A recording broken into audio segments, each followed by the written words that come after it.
చంద్రబాబు నాయుడు తన స్వలాభం కోసం పవిత్రమైన తిరుపతి లడ్డు మీద నింద వేసి ఈరోజు శ్రీవారి భక్తులందరి మనోభిప్రాయాల్ని దెబ్బతీశాడు.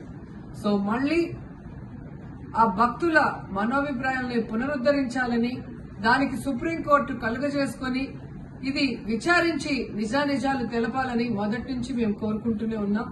ఈరోజు సుప్రీంకోర్టు ఈ కేసుని స్వీకరించడం జరిగింది. ఈ కేసులో సుప్రీంకోర్టు కనుక కరెక్ట్ గా విచారిస్తే చంద్రబాబు నాయుడు అన్కో చేసిన అబద్దాలు ఖచ్చితంగా బయటకు వస్తాయి.